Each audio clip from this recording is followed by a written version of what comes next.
नमस्कार, आप देख रहे हैं न्यूज प्लस 21। मैं हूं आपके साथ प्रियांशा लाजरस। छत्तीसगढ़ के कई हिस्सों में लगातार बारिश से बाढ़ जैसे हालात हो गए हैं। वहीं बीजापुर जिले की बात करें तो कई गांवों का संपर्क भी टूट गया है।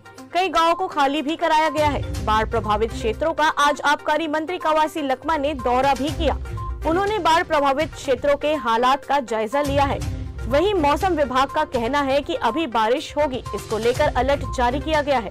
हमारे संवाददाता महेश कुमार साहू ने मौसम को लेकर मौसम विशेषज्ञ बीके चिंदालोरे से खास बातचीत की है। जानिए अगले 24 घंटे में मौसम को लेकर क्या कुछ कहा उन्होंने। छत्तीसगढ़ के कई हिस्सों में लगातार बारिश से बाढ़ जैसे हालात हो गए, तो कहीं न कहीं पर सूखे के हालात देखने को मिल रहा है। तो ऐसे में मानसून को लेकर एक बार फिर से मौसम विभाग के पास हम मौजूद हैं, जिसके हम देखें सर अभी की स्थिति मानसून को लेकर किस तरीके से है। आज पिछले 24 घंटों के दौरान प्रदेश में मानसून की गतिविधि सामान्य रही है और अधिकांश जगह पे हल्की से मध्यम वर्षा हुई है।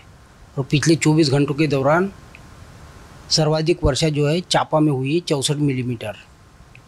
अभी की जो स्थिति है पूरे प्रदेश में जो मानसून है 8% ज़्यादा चल रहा है पूरे स्टेट की बात ले। लेकिन इनमें से 22 जिले ऐसे 27 में से जिसमें सामान्य से ज़्यादा वर्षा हो रही है, लेकिन 6 जिले ऐसे जिसमें सामान्य से कम वर्षा है, जिनमें से 5 सरगुजा जिलों के हैं और एक रायपुर जिला ऐसा है जिसमें सामान्य से कम वर्षा चल रही है। सबसे कम वर्षा है ये जशपुर में 70% तक कम है। बस्तर संभाग में लगातार बाढ़ जैसे हालात है, वहीं और कुछ जिलों में लगातार सूखे का हालात बनते हैं। तो इसको लेकर किस तरीके अनुमानित लगाया जाएगा आप लोग?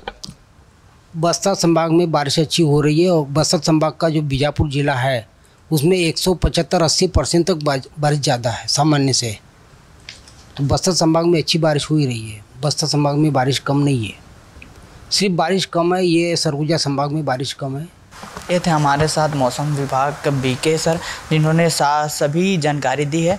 कैमरामैन हरीश राव के साथ महेश कुमार साहू, न्यूज़ प्लस 21 रायपुर। ऐसी तमाम जानकारियों से अपडेट रहने के लिए देखते रहिए न्यूज़ प्लस 21, आपके हक की बात।